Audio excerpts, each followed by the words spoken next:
Thanks for joining us. You're taking a live look right now at Minnehaha Academy in Minneapolis. You can see, if you look down at the bottom of your screen, a big shovel there removing debris from the site after a gas explosion caused the entire center of that building to collapse this morning. Rescuers are still searching through the rubble for one person who is believed to still be trapped. And a little over an hour ago, Minnehaha Academy confirmed their receptionist, Ruth Berg, died in that blast. Berg worked at the school for 17 years.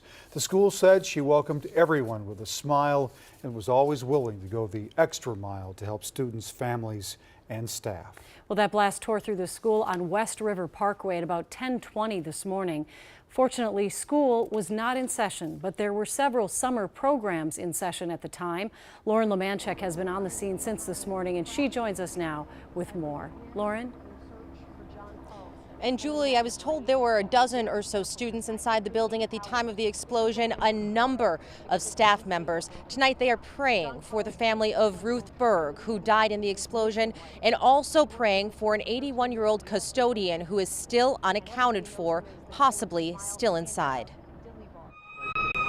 I just heard a loud explosion. It was so loud that it shook all my insides, really. All the windows in the office we were in blew out. The rubble from the ceiling, everything came tumbling down. The students and staff inside this building had only seconds warning before a chunk of Minnehaha Academy came crumbling down.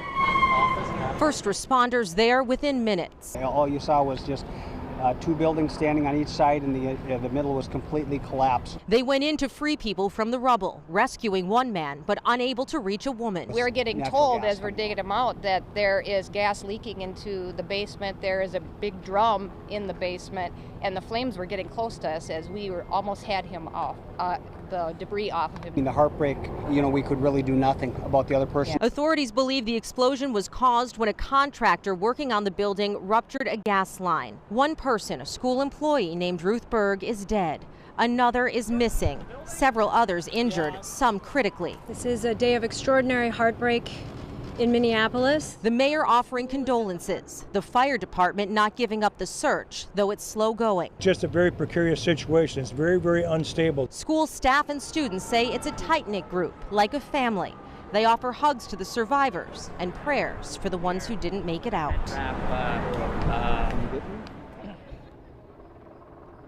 And so many people from this school have been milling about throughout the day, really heartbroken by what's happened here. We are told that the person who is unaccounted for, his name is John Carlson. He was a custodian at the school. He is believed to possibly still be inside that rubble. The company that was working on the line, Master Mechanical, did issue a statement today offering their condolences and prayers and saying they are working with authorities. Julie and Randy. All right, thank you, Lauren.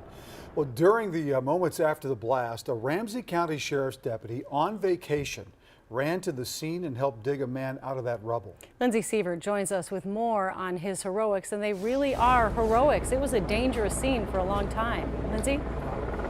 Yes, it was, and the neighbors on the street facing the site of the explosion ran to help. They say that explosion shook their homes. They wondered if it was a sonic boom. It even flickered the electricity for a moment or two. Many could have stayed inside. We also spoke to a nurse, though, said her first instinct was to run to help, and she said her efforts were minor compared to the other heroes who rushed inside. I was reading the paper and I heard the biggest explosion I've ever heard. It fell through the cafeteria. When you consider a school is a heartbeat of a community. Everyone in my family worked here.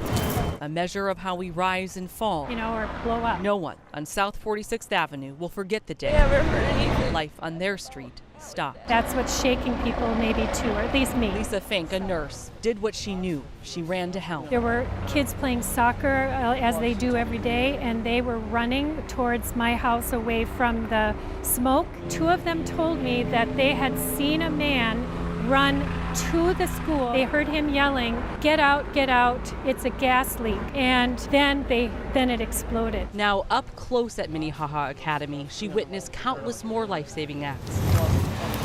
First responders running into falling concrete and leaping flames. Prayer as parents reconnected with their children. I don't know. I'm okay. This is my baby. I'm just glad everybody's okay. In the worst of heartache, a community's collapse, there they were, the heroes rising. I just want to thank them, the bravery and the other-centeredness in this time. What I've seen today, I'm just still shaking, but it's really amazing. And more heroic efforts, people still in that rubble. If you look behind me, that backhoe has taken center stage. The operator has been methodically digging through all that wreckage. And just before the newscast, we heard a big crash, and it looks like the left side of the building collapsed. I'm not sure if that's just from the removal or if they're actively taking it down. But you can watch as they're really painstakingly going through all of this. Debris was scattered halfway across the field here where the kids were playing soccer. And our Camille Williams spoke to some student athletes who were inside at the time of the blast. Camille. That's right, Lindsay, I did. You know, they were all kind of lined up here on the sidewalk, but I also spoke with a man who escaped through a window and got on the roof. We also spoke with a woman, a school counselor who was 7 months pregnant. Here's their story. It's surreal. It was the grace of God. Charlie Peterson, one of the 3 people rescued from the roof of Minnehaha Academy. I was in a meeting and on an outside-facing office, and somebody came in and said, "There's a gas leak. You have to get out." And a second later, there was an explosion in the hallway. It came through the inner office. It came into our office, blew out the windows. I got under the conference table, and the ceiling came down. And then we got out the windows onto the roof, which is right there, and then about 15 minutes later or so, they were finally able to get ladders up to us. Kristen Overton, a school counselor and 7 months pregnant, says she was inside her office when she saw a portion of the building collapse. One of my colleagues from across the hall ran into our office and said there's a gas leak, get out of the building, and as soon as she said that, the entire ceiling collapsed and the windows blew out just instantaneously. But we got out of the building as quickly as we could. Well, Kristen says that there were likely 60 people inside the building at the time. She says a lot of them staff members really getting ready for the school to start. And if you're wondering, I just got off the phone with Kristen. She did go to a doctor and her baby is okay. Back to you. We're happy to hear that. Yeah. You know, it's so sad what happened. It could have been so much worse, though. Thinking If school was 60 in session. people were in the building, or if school was in session. Thank you, Camille.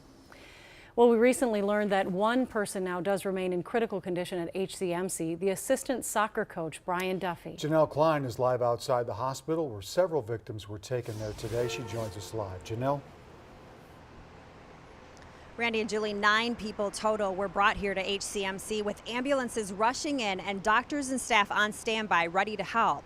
5 of them have now been released, with 4 still here.